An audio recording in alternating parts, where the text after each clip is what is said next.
Hello dear aspirants. आज की lecture में आप सभी का वेलकम है। आज जो है हम लोग पार्लियामेंट्री कमिटीज़ के बारे में जानेंगे। इससे पहले की लेक्चर में हमने पार्लियामेंट ऑफ इंडिया जो है उसको कंप्लीट कर लिया था। और आज की जो टॉपिक्स हैं वो ये सारी हैं, जैसे स्टैंडिंग कमिटी, ये परमानेंट कमिटी होती है।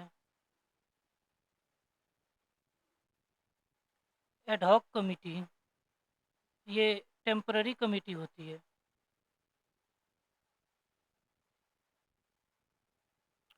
पब्लिक अकाउंट्स कमिटी, ये एक फाइनेंशियल कमिटी है जिसमें 22 मेंबर्स होते हैं। इन सब को हम डिटेल से वन बाय वन जानेंगे। एस्टीमेट्स कमिटी, ये जो कमिटी है वो पार्लियामेंट की लार्जेस्ट कमिटी है।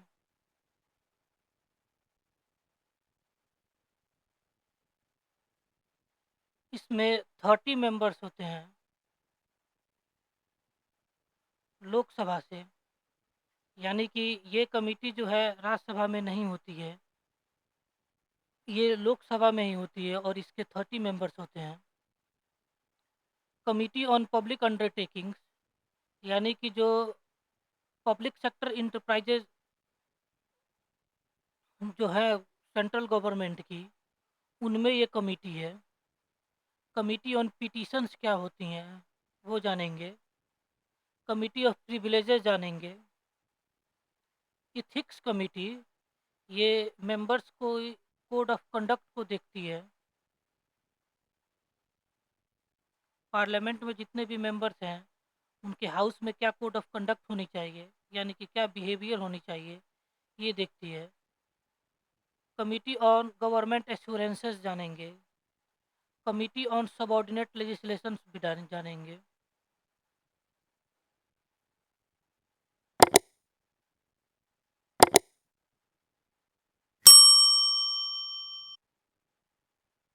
इससे पहले हमने जो प्रीवियस लेक्चर में जो टॉपिक्स पढ़ी थी उसका जो है एक ब्रीफ जो है रिवाइज कर लेते हैं। जैसे हमने जाना था कि लेजिस्लेटिव पावर्स और एंड फंक्शंस क्या है पार्लियामेंट की। जैसे कि पार्लियामेंट का जो मेन फंक्शन है वो लॉ मेकिंग का है। और जो भी बिल्स पास होती हैं, ऑर्डिनरी बिल्स हों, मनी बिल्स हों और फाइनेंशियल बिल्स हों या कॉन्स्टिट्यूशनल अमेंडमेंट बिल्स हों, उनकी क्या डिफरेंट प्रोसीजर्स हैं और कितने स्टेजेस में पास की जाती हैं, ये सारी हमने पिछली की लेक्चर में पढ़ा था। और एग्जीक्यूटिव पावर्स क्या होती हैं पार्लियामेंट की, ये जाना था। फाइनेंशियल पावर्स क्या होती हैं, जैसे कि बजट जो है पेश करना पार्लियामेंट में, ये जाना था। कंस्टिट्यूएंट पावर्स क्या होती है पार्लियामेंट की, जैसे कि पार्लियामेंट जो है 3 तरह से कॉन्स्टिट्यूशन को अमेंड कर सकती है। एक सिंपल मेजोरिटी से, एक जो है स्पेशल मेजोरिटी से, और थर्ड जो है वो है स्पेशल मेजोरिटी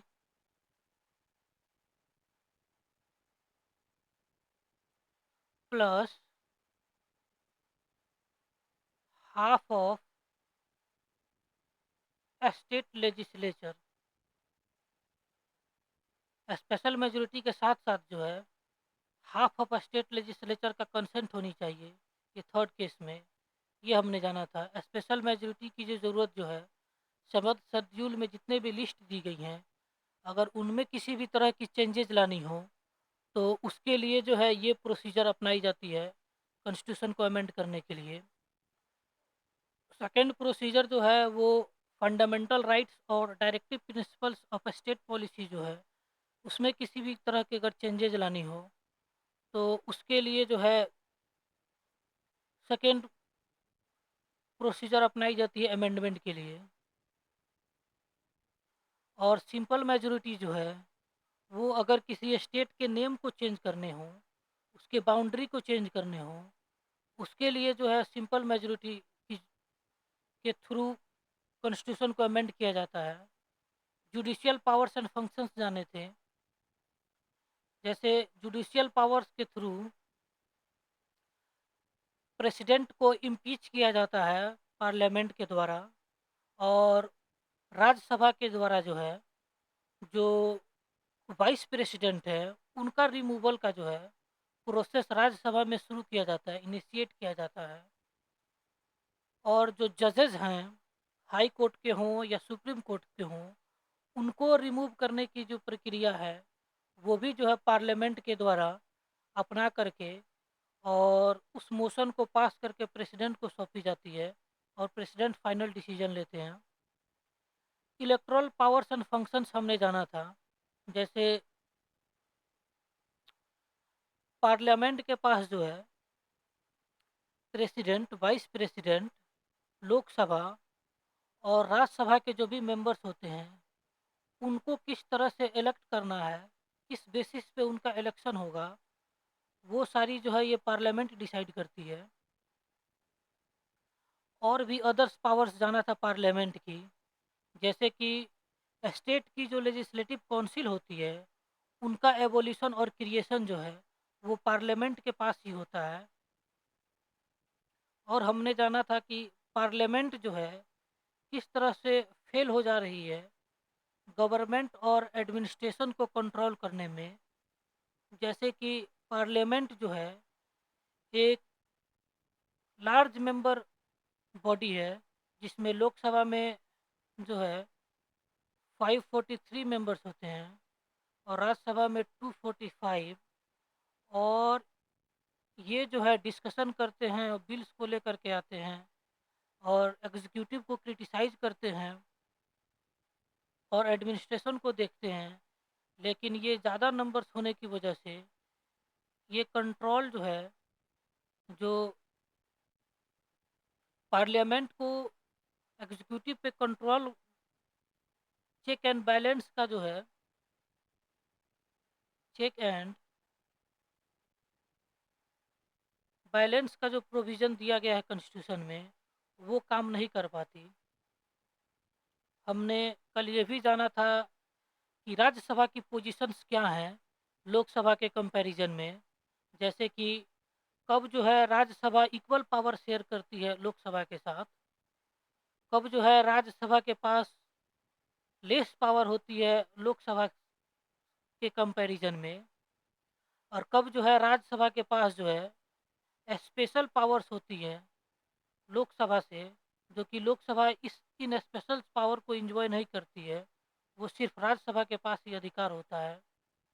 पार्लियामेंट्री प्रिविलेजेस जाना था कि कलेक्टिव प्रिविलेजेस क्या होती हैं, और जो मेंबर्स हैं पार्लियामेंट की, उनके इंडिविजुअल प्रिविलेजेस क्या होते हैं, ये जाने थे। ब्रीच ऑफ प्रिविलेजेस क्या होती हैं और कंटेम्प्ट ऑफ हाउस क्या होते हैं। इंडियन पार्लियामेंट की सॉवरिनिटी जो है किस तरह की है, इसका हमने जो ब्रिटेन के पार्लियामेंट है उसकी सॉवरिनिटी से जो है कंपेयर किया था। जैसे कि इंडिया की जो पार्लियामेंट है वो सॉवरिन नहीं है, इंडिया की कॉन्स्टिट्यूशन सॉवरिन है, कॉन्स्टिट्यूशन सॉवरिन है, लेकिन पार्लियामेंट सॉवरिन नहीं है। ब्रिटेन की पार्लियामेंट सॉवरिन है, इंडिया की नहीं है। और इंडिया की जो सॉवरिनिटी है उसको चार चीज़ें जो है लिमिट करती हैं, जैसे कि written nature of constitution, written nature of constitution, और सेकंड जो है system of federation, system of federalism, third जो है जुडिशियल रिव्यू,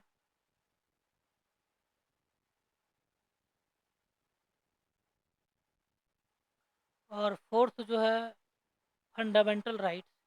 ये चारों चीज़ें जो हैं इंडिया की पार्लियामेंट पे लिमिट्स लगाती हैं, जिनके वजह से इंडिया की पार्लियामेंट सॉवरिन नहीं है। सॉवरिन होने का मतलब होता है कि वो कंप्लीटली कुछ भी कर सकती है। हालाँकि ये रिटन नेचर होने की वजह से कॉन्स्टिट्यूशन का सेंट्रल गवर्नमेंट की और स्टेट गवर्नमेंट की पावर्स जो है वो डिस्ट्रीब्यूटेड है कॉन्स्टिट्यूशन के द्वारा।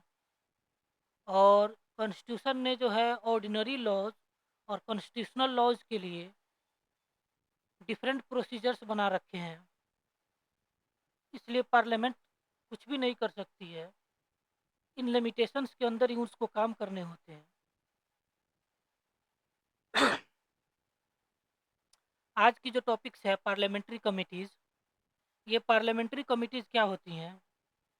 पार्लियामेंट्री कमिटीज़ जो है, जो भी पार्लियामेंट में वर्क्स होते हैं, जैसे कि पार्लियामेंट के मेंबर्स की सैलरी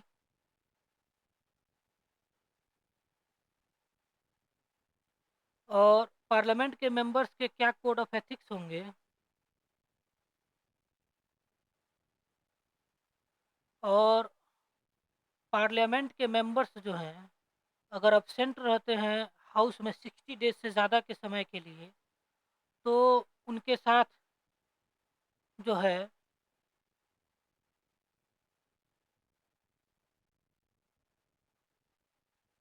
पनिशमेंट दी जाती है। उनको हाउस से निकाला भी जा सकता है। ये सारी चीज़ें जो हैं पार्लियामेंट्री कमिटीज़ देखती हैं। और पार्लियामेंट्री कमिटीज़ जो हैं, ये चारों चीज़ें होना ज़रूरी है एक पार्लियामेंट्री कमिटी होने के लिए। जैसे कि ये कमिटी जो है हाउस के द्वारा अपॉइंट या इलेक्ट होनी चाहिए, या स्पीकर या चेयरमैन इनको नॉमिनेट करने चाहिए।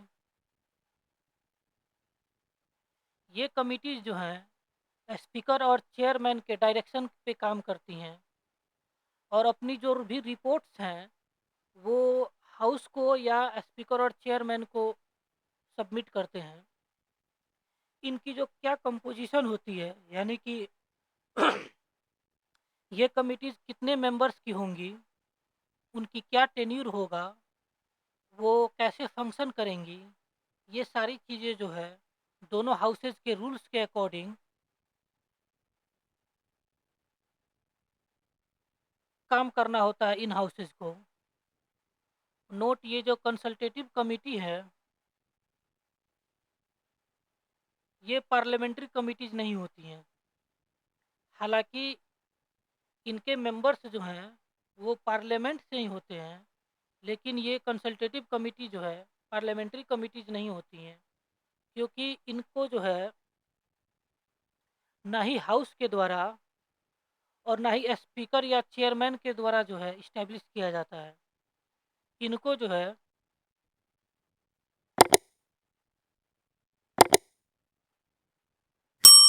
ये जो पार्लियामेंट्री कंसल्टेटिव कमिटीज़ हैं, इनको मिनिस्ट्री ऑफ पार्लियामेंट्री अफेयर्स के द्वारा जो है कंस्टिट्यूट किया जाता है। ये एक इनफॉर्मल जो है फोरम होती है, जिसमें जो मिनिस्टर्स हैं और मेंबर्स ऑफ पार्लियामेंट हैं, वो डिस्कस करते हैं गवर्नमेंट की पॉलिसीज़ और प्रोग्राम्स पे, और ये पॉलिसीज़ और प्रोग्राम्स को कैसे इम्प्लीमेंट करना है, ये सारी डिस्कशंस जो हैं इसी कमिटीज़ के मेंबर्स के द्वारा की जाती हैं। इनका कंपोजिशन जो है, फंक्शन जो है और क्या प्रोसेस होंगी, ये पार्लियामेंट्री अफेयर्स मिनिस्ट्री ही जो है डिसाइड करती है। और ये कंसल्टेटिव कमिटी जो है वेरियस मिनिस्ट्रीज या जो डिपार्टमेंट्स होती है सेंट्रल गवर्नमेंट को, उनसे अटैच्ड होते हैं। ये दोनों हाउसेस के मेंबर्स जो हैं, इनमें दोनों हाउसेस के मेंबर्स पार्टिसिपेट करते हैं। और जो कंसर्न्ड मिनिस्टर हैं उस मिनिस्ट्री के, वही इन कंसल्टेटिव कमिटीज़ के चेयरमैन होते हैं। इनका जो मेंबरशिप होती है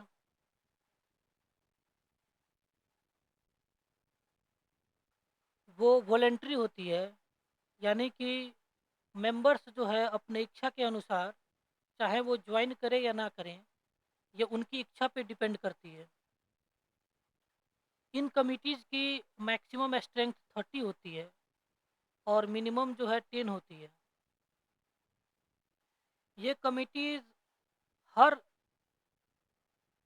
न्यू लोकसभा जैसे इलेक्ट होकर के आती है, इनका जो है गठन किया जाता है और जैसे ही जो है लोकसभा डिसॉल्व हो जाती है, ये कंसल्टेटिव कमिटीज़ भी जो हैं, ये भी डिसॉल्व हो जाते हैं। पार्लियामेंट्री कमिटीज़ के जो हैं 2 टाइप्स होते हैं, एक स्टैंडिंग कमिटीज़ होती हैं, एक एड हॉक कमिटीज़ होती हैं। जैसे कि ये जो स्टैंडिंग कमिटीज़ है, ये परमानेंट नेचर की होती हैं और इनको हर साल कंस्टिट्यूट किया जाता है। एड हॉक कमिटीज़ टेम्पररी होती हैं और ये स्पेसिफिक इनको टास्क दिया जाता है इन कमिटीज़ को परफॉर्म करने के लिए, और जैसे ये कमिटीज़ अपना टास्क कंप्लीट करती हैं, ये जो है सीज टू एग्जिस्ट, यानी कि ये ये कमिटीज़ कैंसिल हो जाती हैं, ये कमिटीज़ कैंसल ख़त्म हो जाती हैं और ये जो स्टैंडिंग कमिटी जो है, ये कंटिन्यूअस बेसिस पे काम करती हैं। स्टैंडिंग कमिटीज़ को 6 कैटेगरीज़ में क्लासिफाई किया गया है। फाइनेंशियल कमिटीज़, इसके अंतर्गत 3 कमिटीज़ आती हैं, public accounts committee, estimates committee, committee on public undertakings. दूसरी जो स्टैंडिंग कमिटी होती है, वो डिपार्टमेंटल स्टैंडिंग कमिटीज़ होती हैं। ये 24 होती हैं, 24 डिपार्टमेंटल स्टैंडिंग कमिटीज़ हैं, जिनमें 16 जो है लोकसभा के अंतर्गत काम करती हैं और 8 जो है राज्यसभा के अंतर्गत काम करती हैं। कमिटीज़ ऑन इंक्वायर जो है, इनमें 3 कमिटीज़ हैं, committees on petition, committee of privileges और ये एक तीसरी जो है इथिक्स कमिटी होती है। डिटेल से जानेंगे हम वन बाय वन इन सबको। Committee to scrutinize and control, जैसे committee on government assurances, committee on subordinate legislation, committee on papers laid on the table, ये जो हाउस के टेबल्स पे कोई भी रिपोर्ट्स रखी जाती हैं या बिल्स रखी जाती हैं, उनको एग्जामिन ये कमिटी करती है। Committee on welfare of schedule caste and schedule tribes, ये तीनों कमिटी जो हैं, वो जॉइंट कमिटी होती है दोनों हाउसेज की, यानी कि इन तीनों कमिटीज जो हैं, में दोनों हाउसेज से मेंबर पार्टिसिपेट करते हैं। Committee on empowerment of women, committee on office of profit, ये कमिटी ये देखती है कि किस कौन कौन सी जो ऑफिसेज हैं, उनको प्रॉफिट मेकिंग ऑफिसेज हैं और कौन सी ऑफिसेज को प्रॉफिट मेकिंग ऑफिसेज नहीं माना जाता, ये कमिटी डिसाइड करती है। और जो भी ऑफिस को प्रॉफिट मेकिंग ऑफिस समझा जाता है, उनको होल्ड करने वाले जो जो भी इंडिविजुअल हैं, जो भी सदस्य हैं, वो इलेक्शंस जो हैं पार्लियामेंट के हों और लोकसभा या राज्यसभा या प्रेसिडेंट या वाइस प्रेसिडेंट, उन पोस्ट पे जो है उन व्यक्ति को नहीं चुना जा सकता है। फिफ्थ में committee relating to the business of the house जो है पढ़ेंगे, जैसे business advisory committee, committee on private members bills resolutions, rules committee, committee on absence of members from sitting of the house, और ये जो हाउस कीपिंग कमिटी है, जो members के फैसिलिटीज़ और सर्विसेज को देखती हैं, जैसे ये जनरल पर्पस कमिटी, इसके चेयरमैन जो है स्पीकर होते हैं लोकसभा के केस में, और अगर ये और यही कमिटी राज्यसभा में होती है, उसके चेयरमैन जो हैं चेयरमैन ऑफ राज्यसभा होते हैं, यानी कि वाइस प्रेसिडेंट होते हैं। House committee, library committee, joint committee on salaries and allowances of members, ये कमिटी जो है सैलरी और अलाउंसेस क्या क्या हैं मेंबर्स की, वो अगर बढ़ाने हों तो यही कमिटी देखती है। एडहॉक कमिटी जो है वो 2 टाइप्स की होती हैं, एक इंक्वायरी कमिटी और एक जो है एडवाइज़री कमिटी। इंक्वायरी कमिटी जो है they are constituted from time to time either by the two house on a motion adopted on that behalf or by the speaker and chairman। यानी कि ये committees को जो है टाइम टाइम पे बनाया जाता है मोशन के थ्रू। यानी कि इन कमिटीज़ को बनाने के लिए हाउस में मोशन पास की जाती है और इनको जो है किसी स्पेसिफिक सब्जेक्ट पे इंक्वायरी के लिए और उस सब्जेक्ट पे रिपोर्ट बनाने के लिए बोली जाती है। जैसे कि ये कमिटीज़ जो हैं, जैसे कि committee on members of parliament local area development scheme, इस पे बनानी हो, या जॉइंट कमिटी जो है दोनों हाउसेज की कमिटी स्टॉक मार्केट स्कीम पे, अगर कभी स्टॉक मार्केट जो है उसमें अगर कोई स्कैम हो जाता है तो उसके लिए जो है ये जॉइंट कमिटी जो है पार्लियामेंट में मोशन ला करके इनको बनाई जाती है, इंक्वायरी कमेटी को। और ये जो एडवाइजरी कमेटी है ये पर्टिकुलर बिल पे जो है अपॉइंट की जाती है। जैसे कि इन एडवाइजरी कमिटीज़ में सेलेक्ट कमिटीज़ होती हैं और ये जॉइंट कमेटी होती है। ये दो कमिटीज़ होती है एडवाइजरी कमेटी। और जब भी कोई बिल जो है पार्लियामेंट में आती हो तो उनमें जो है जब जनरल डिस्कशन होते हैं उसके बाद जो है ये हाउस पे डिपेंड करता है कि वो इन बिल्स को सेलेक्ट कमेटी के पास भेजे या जॉइंट कमेटी के पास भेजे। और ये दोनों कमिटी जो है इन बिल्स पे डिटेल से डिस्कशन करती हैं और अपना रिपोर्ट जो है हाउस को सौंपती है। जैसे कि ये जो one nation one election bill है 2025 में लाया गया पार्लियामेंट में, इसको जॉइंट पार्लियामेंट्री कमेटी के पास भेज दिया गया है। और इस कमेटी में ये जो दोनों हाउसेज की कमेटी है जॉइंट पार्लियामेंट्री कमेटी, इनमें 39 मेंबर्स हैं।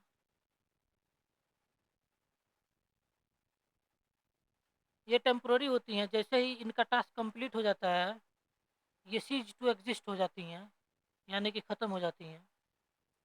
फाइनेंशियल कमेटी जान लेते हैं।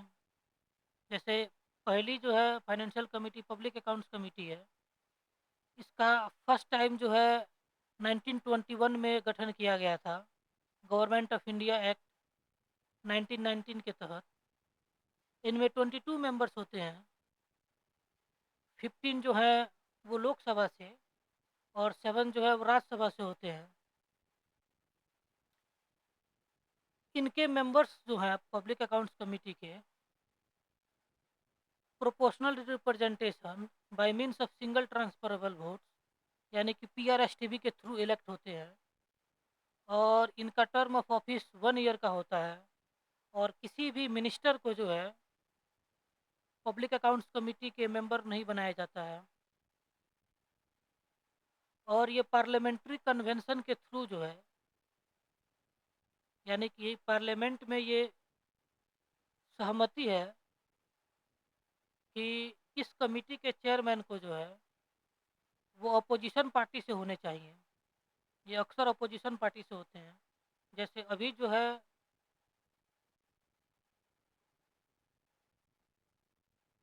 ये पब्लिक अकाउंट्स कमेटी जो है, जो भी कैग जो है controller and auditor general of India, वो अपना एनुअल ऑडिट जो रिपोर्ट सौंपते हैं उनको एग्जामिन करती है।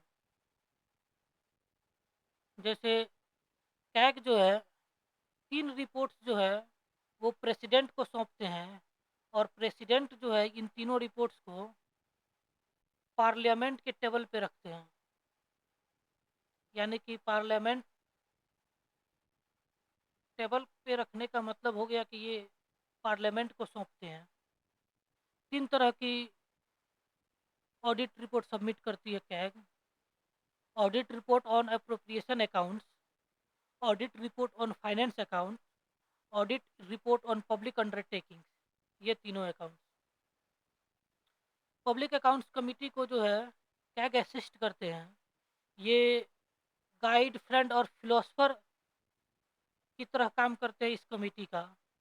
अभी जो है कैग जो है controller auditor general of India, ये हैं कुंदू मूर्ति, कुंदू संजय मूर्ति, कुंदू संजय मूर्ति, ये अभी के controller and auditor general of India हैं। पब्लिक अकाउंट्स कमेटी की क्या क्या लिमिटेशंस है?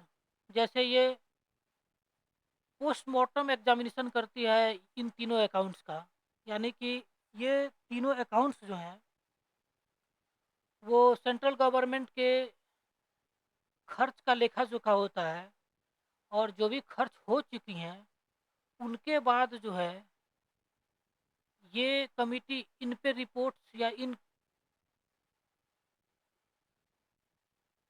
उनके ऑडिट्स को जो है एग्जामिन करती है, यानी कि खर्च हो जाने के बाद ऑडिट करती हैं। और इनका जो रिकमेंडेशन है वो एडवाइजरी होता है, मिनिस्ट्रीज पे बाइंडिंग नहीं होता है। वो चाहे तो इनके जो रिकमेंडेशन है उनको अडॉप्ट करे या ना करे, ये इन पर निर्भर करता है। ये एक एग्जीक्यूटिव बॉडी नहीं है, इसलिए किसी भी तरह के ये ऑर्डर इशू नहीं कर सकती है। और पार्लियामेंट पे ये डिपेंड करता है कि इनके जो डिसीजंस है, इनके जो फाइंडिंग्स है, उन पे वो कोई डिसीजन लेती है या नहीं लेती है।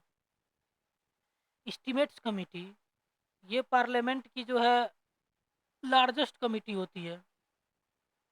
ये फर्स्ट टाइम 1950 में कंस्टिट्यूट की गई थी जॉन मिथाई के रिकमेंडेशन पे। जॉन मिथाई इंटरिम फाइनेंस मिनिस्टर थे। इसमें जो है 30 मेंबर्स होते हैं, और सारे मेंबर्स जो हैं लोकसभा से होते हैं। राज्यसभा से इनमें कोई मेंबर नहीं होते हैं।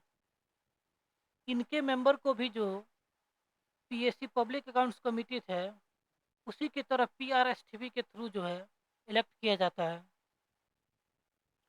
और इनमें भी किसी भी मिनिस्टर को मेंबरशिप नहीं दी जाती है। इसके चेयरमैन को जो है स्पीकर द्वारा अपॉइंट किए जाते हैं, और वो भी रूलिंग पार्टी से। ये रूल है।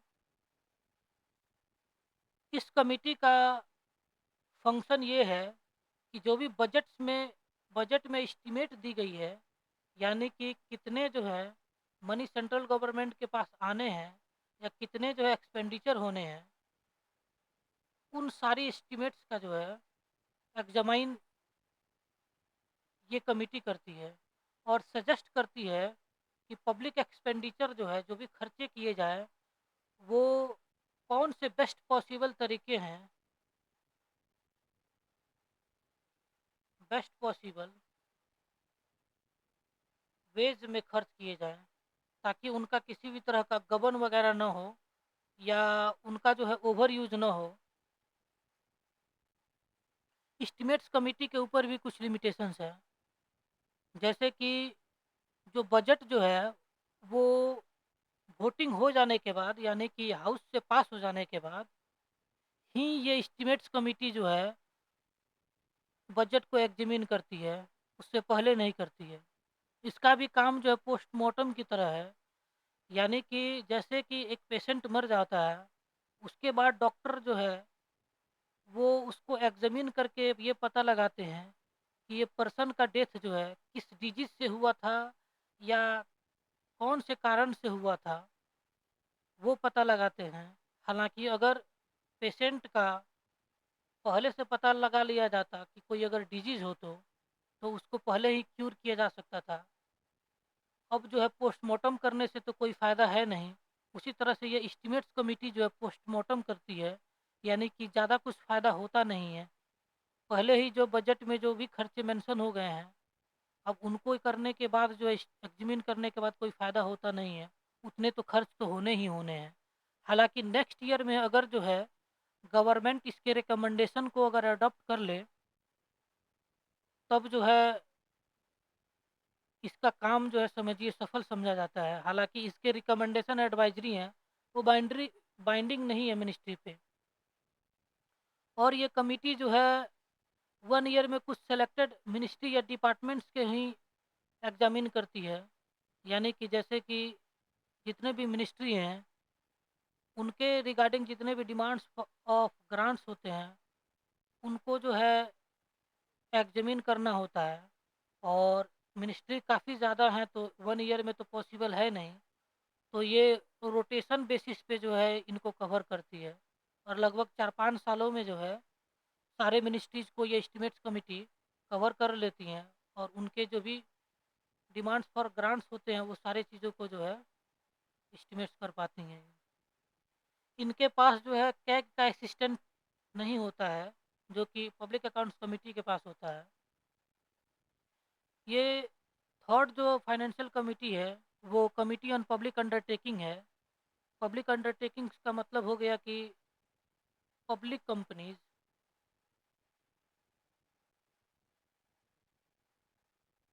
यानी कि वैसी कंपनीज़ जिनमें गवर्नमेंट का 51% से ज़्यादा का शेयर हो, यानी कि उस कंपनी की इक्विटी में गवर्नमेंट का 51% से ज़्यादा शेयर हो, वो पब्लिक कंपनीज़ कहलाती हैं। उनके ऊपर ये कमिटीज़ होती है। ये ये जो पब्लिक कंपनीज़ है, वो किस तरह से काम कर रही हैं, या वो क्या प्रॉफ़िट दे पा रही हैं कि नहीं गवर्नमेंट को, ये सारी चीज़ें यही कमिटीज़ देखती हैं। फर्स्ट टाइम इनको जो है 1964 में जो है क्रिएट किया गया था, कृष्णा मेनन कमिटी के रिकमेंडेशन पे। इनमें भी जो है पब्लिक अकाउंट्स कमिटी की तरह 22 मेंबर्स होते हैं, 15 लोकसभा से, 7 राज्यसभा से। इनके भी मेंबर्स को जो है बाकी जो 2 कमिटीज़ हैं, उन्हीं की तरह पीआरएसटीवी के थ्रू जो है इलेक्ट किया जाता है। और देखिए ये जो पीआरएसटीवी है, इसके थ्रू इलेक्ट करने से जो सारी पार्टीज़ जो हैं, ऑल पार्टीज़ ऑफ पार्लियामेंट जो हैं,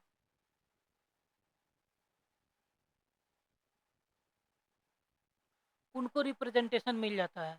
यानी कि पार्लियामेंट में जिन पार्टी का जितना परसेंट जो है मेंबर हैं, जितने परसेंट मेंबर हैं, उतने परसेंट ही जो है मेंबर्स इन कमिटीज़ में होती हैं, इन पार्टीज़ का।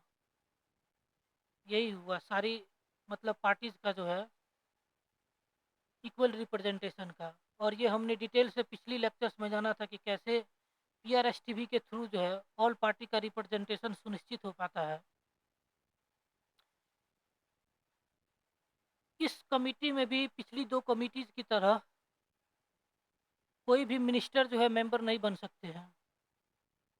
और इसके जो चेयरमैन जो है स्पीकर के द्वारा इलेक्ट किए जाते हैं। और ये सिर्फ जो है लोकसभा से ही होते हैं। राज्यसभा के किसी भी मेंबर को चेयरमैन अपॉइंट नहीं किया जाता है। और ये कमिटी जो है इन जो पब्लिक कंपनीज है उनका डे टू डे एडमिनिस्ट्रेशन को नहीं देखती है। ये इसका काम नहीं है। ये जो कंपनीज के जो बोर्ड ऑफ डायरेक्टर्स होते हैं,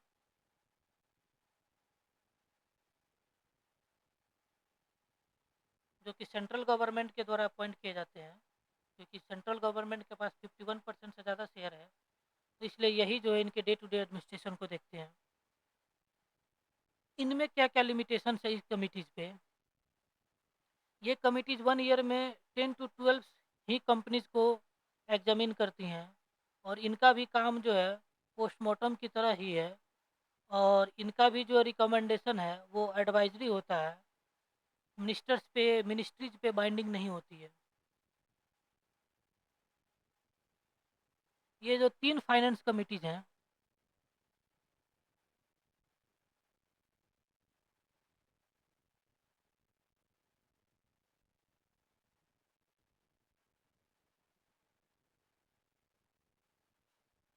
पब्लिक अकाउंट्स कमेटी,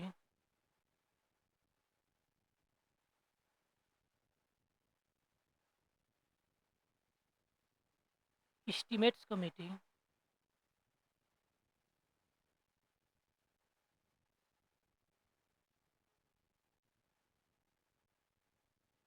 और थर्ड जो है committee on public undertaking.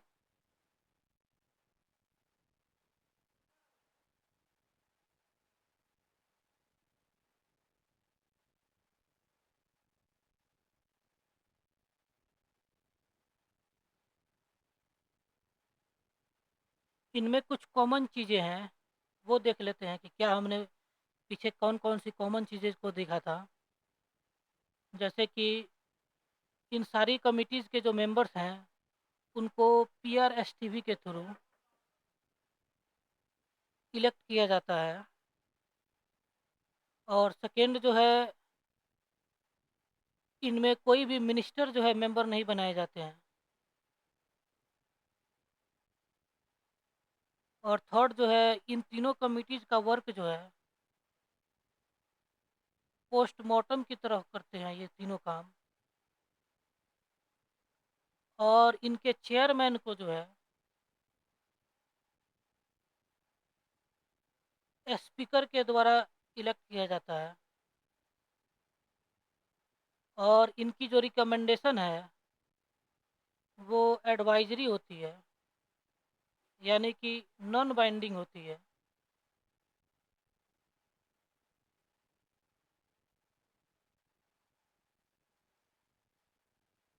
Departmental standing committees देख लेते हैं।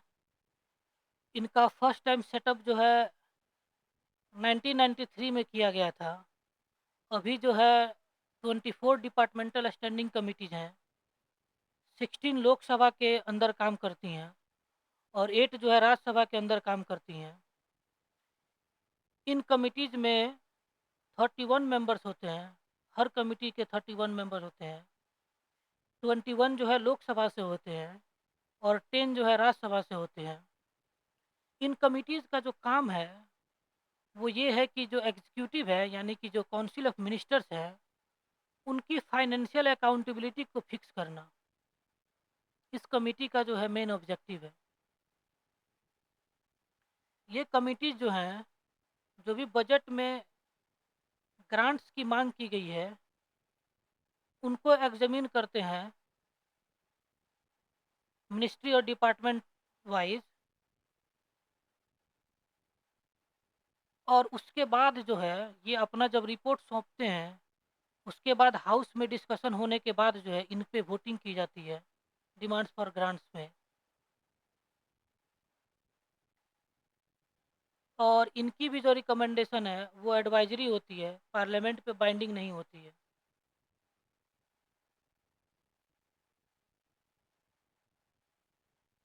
जैसे कि कौन कौन सी कमिटी जो है डिपार्टमेंटल स्टैंडिंग कमेटी राज्यसभा में होती हैं, जैसे ये committee on commerce, committee on home affairs, committee on education, women, children, youth and sports, committee on science and technology, environment and forest, committee on health and family welfare, committee on personnel public grievances law and justice, committee on industry, committee on transport tourism and culture.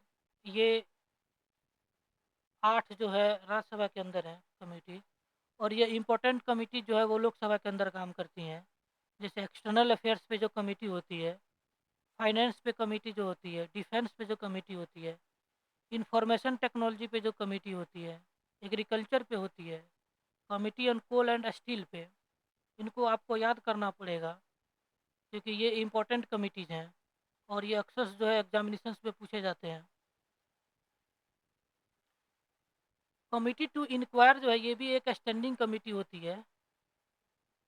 जो हमने जाना था कि permanent होती है ये standing committees, ये उन्हीं का एक पार्ट है कमिटी टू इंक्वायर। इनमें भी 3 कमिटीज होते हैं।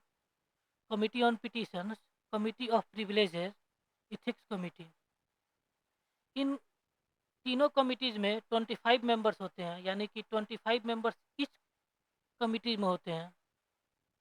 और 15 जो है लोकसभा से होते हैं और 10 जो है राज्यसभा से होते हैं। यानी कि नहीं, 15 जो है लोकसभा के केस में होते हैं, यानी कि जो भी कमिटी जो है लोकसभा में होती है, ये जो कमिटी ऑन पिटीशंस, उसमें 15 मेंबर होते हैं। और जो ये कमिटी राज्यसभा में होती है, इसमें जो है 10 मेंबर्स होते हैं। कमिटी ऑन पिटीशंस का क्या वर्क है? जैसे ये सिटीजन्स के ग्रीवेंसेस है, उसको एड्रेस करती है विया पिटीशन के थ्रू। यानी कि पब्लिक जो है अपना ग्रीवेंस जो है पिटीशन के थ्रू हाउस में सौंपते हैं, और उनमें जो है क्या स्टैंड लेना है उन पिटीशंस पे, ये यही कमिटी देखती है। इथिक्स कमिटी का जो है मुख्य रोल होता है पार्लियामेंट में। जैसे ये जो है कोड ऑफ कंडक्ट को देखती है मेंबर्स की, पार्लियामेंट के मेंबर्स जो हैं, और ये एग्जामिन करती है मिसकंडक्ट के केसेस को। और अगर कोई किसी मेंबर ने मिसकंडक्ट किया हो, तो उस पे जो है क्या अप्रोप्रिएट एक्शन लेना है, ये रिकमेंड करती है। यानी कि इसका मुख्य काम जो है हाउस में डिसिप्लिन और डेकोरम बना करके रखना है। यानी कि मेंबर्स जो है डिसिप्लिन में काम करें और एक शिष्टाचार बनाए रहें पार्लियामेंट में, ताकि पार्लियामेंट का जो फंक्शन है, जो सिटिंग्स हो रही है, वो स्मूथली चल सके। ये एथिक्स कमिटी का देखना होता है। एग्जाम्पल के तौर पे मेंबर ऑफ पार्लियामेंट थी महुआ मोइत्रा, वेस्ट बंगाल से ये मेंबर ऑफ पार्लियामेंट थी लोकसभा में। इनके ऊपर आरोप लगे थे कैश फॉर क्वेरी का। यानी कि इनके ऊपर ये आरोप लगे थे कि इन्होंने पैसे लिए थे पार्लियामेंट में सवाल पूछने के लिए, और इनके ऊपर जो है इथिक्स कमिटी का गठन किया गया, और इथिक्स कमिटी ने जो है इनको दोषी पाया था, और इनको जो है हाउस से निकालने का रिकमेंडेशन दिया। और हाउस में जो है लोकसभा में एक मोशन ला करके इनको एक्सपल्ज कर दिया गया लोकसभा से। यानी कि इनकी जो मेंबरशिप है, मेंबरशिप मेंबरशिप को कैंसिल कर दिया गया था। कमिटी ऑफ प्रिविलेजेस जो है ये सेमी जुडिशियल नेचर की होती हैं, और इनका काम जो है ब्रीच ऑफ प्रिविलेजेस को एग्जामिन करना। और अगर कोई मेंबर जो है हाउस के जो विशेषाधिकार है उसका अगर वो उल्लंघन किए हैं, तो उसके क्या अप्रोप्रिएट एक्शन लेना है, वो यही कमिटी जो है रिकमेंड करती है। ब्रीच ऑफ प्रिविलेजेस का मतलब होता है विशेषाधिकार का उल्लंघन। Committee to scrutinize and control में जो है कमिटी ऑन गवर्नमेंट एश्योरेंसेज होती हैं। लोकसभा के केस में ये 15 मेंबर्स की होती है, और अगर ये कमिटी राज्यसभा में हो तो इसमें जो है 10 मेंबर्स होते हैं। Committee on subordinate legislation, subordinate legislation का ये मतलब होता है कि जब भी कोई बिल जो है हाउस में पास की जाती है, तो वो एस्केलेटन फॉर्म में पास की जाती है, स्केलेटन फॉर्म में पास की जाती है। बाद में जो है इन बिल्स के अकॉर्डिंग जो है मिनिस्ट्री रूल्स बनाती है। इस रूल्स में जो है डिटेल्स दिए होते हैं, बिल्स के सारे डिटेल्स दिए जाते हैं। बिल्स में जो है सिर्फ जो है प्रिंसिपल्स वगैरह दिए जाते हैं, और रूल्स में जो है सारे डिटेल्स दिए जाते हैं कि कैसे जो है अप्लाई होने हैं रूल्स। वो जो मिनिस्ट्री के द्वारा रूल्स जारी की जाती है उसको सबऑर्डिनेट लेजिस्लेशन बोलते हैं। और ये जो कमिटी है सबऑर्डिनेट लेजिस्लेशन की, इसका काम यही है कि देखना कि मिनिस्ट्री जो है वो बिल के अकॉर्डिंग रूल्स बना रही है कि नहीं बना रही है। लोकसभा के भी केस में इसमें 15 मेंबर्स होते हैं, और राज्यसभा के भी केस में इसमें 15 मेंबर्स होते हैं। Committee on papers laid on the table, committee on welfare of schedule caste and schedule tribes, committee on empowerment of women, committee on office of profit. ये तीनों ज्वाइंट कमिटी होती है। यानी कि लोकसभा से इसमें 20 मेंबर्स होते हैं, और राज्यसभा से 10 मेंबर होते हैं, दोनों हाउसेस से मेंबर होते हैं। यानी कि पूरे पार्लियामेंट की ये कमेटी होती है। हाउस की इंडिविजुअल कमिटीज़ नहीं होती है ये भी जॉइंट कमिटी, ये भी joint committee. Committee relating to the business of the house, जैसे कि बिजनेस एडवाइजरी कमिटी, इस कमिटी के चेयरमैन जो है लोकसभा के केस में स्पीकर होते हैं, और राज्यसभा के केस में जो है चेयरमैन ऑफ राज्यसभा होते हैं, इसके चेयरपर्सन। और लोकसभा के केस में ये कमिटी 15 मेंबर्स की होती है, और राज्यसभा के केस में ये कमेटी जो है 11 मेंबर्स की होती है। इसका काम ये है कि जो भी प्रोग्राम्स है हाउसेस के, उनको रेगुलेट करना और टाइम टेबल बनाना कि कौन से बिल पे कितने समय डिस्कशन होगी और कब डिस्कशन होगी, ये बिजनेस एडवाइजरी कमेटी ही डिसाइड करती है। ये टाइम एलोकेट करती है ट्रांजैक्शन के लिए, यानी लेजिस्लेटिव ट्रांजैक्शन के लिए और भी दूसरे बिजनेस के लिए। Committee on private member bills जो है या रेजोल्यूशंस जो है, उन पे ये कमेटी होती है, और ये कमेटी सिर्फ लोकसभा में ही होती है, और इसके चेयरमैन जो है डिप्यूटी स्पीकर होते हैं। राज्यसभा में सेम काम जो है वो बिजनेस एडवाइजरी कमेटी के द्वारा किया जाता है, और इसके चेयरपर्सन तो आप जान ही रहे हैं कि चेयरमैन ऑफ राज्यसभा होते हैं। रूल्स कमेटी, ये कमेटी जो दोनों हाउसेज के जो रूल्स हैं जिसके थ्रू हाउसेज कंडक्ट होते हैं, उनको ये रूल्स कमेटी बनाती है। उनमें अगर कोई चेंज लाने हैं या उनमें किसी भी तरह के एडिशन करने हों, यानी कि नए रूल्स या प्रोसेस एडिट उसमें ऐड करने हों, ये यही कमेटी सजेस्ट करती है। इस कमेटी ये कमेटी लोकसभा की कमेटी में 15 मेंबर्स होते हैं, इसके चेयरमैन जो है स्पीकर होते हैं, और राज्यसभा के केस में 16 मेंबर्स होते हैं रूल्स कमेटी में, और इसके चेयरमैन राज्यसभा के जो चेयरमैन हैं वो चेयरपर्सन होते हैं, जो कि एक्स ऑफिशियल चेयरमैन है, यानी कि जो भी व्यक्ति राज्यसभा के चेयरमैन को के पद को जैसे ही धारण करेगा, वो ऑटोमेटिकली ये रूल्स कमेटी जो है राज्यसभा की, उसका वो चेयरमैन बन जाएंगे। Committee on absence of members from sitting of the house, ये कमिटी जो है एग्जामिन करती है कि अगर कोई मेंबर जो है 60 डेज से ज़्यादा अगर एब्सेंट हो बिना किसी परमिशन के, तो उन पे क्या एक्शन लेना है। जैसे कि ये रूल है, अगर कोई मेंबर बिना परमिशन के हाउस के 60 डेज से ज़्यादा एब्सेंट होते हैं, तो उनकी मेंबरशिप चली जाती है। और अगर किसी मेंबर को जो है हाउस में प्रेजेंट होने से अगर लीव लेनी है, अगर वो प्रेजेंट ना होना चाहें, तो वो अपने अप्लीकेशंस जो हैं इसी कमिटी को सौंपते हैं। ये कमिटी जो है लोकसभा की स्पेशल कमिटी है, जो कि 15 मेंबर्स की होती है, और राज्यसभा में ऐसी कोई कमेटी नहीं होती है। आज की लेक्चर में बस इतना ही। कल हम जो है कल के लेक्चर में इंडियन पार्लियामेंट्री ग्रुप पढ़ेंगे।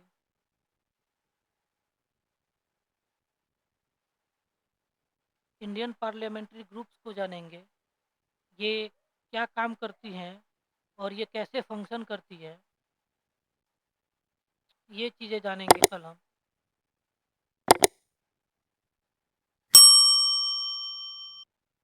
Thank you, and thank you very much for attending today's lecture.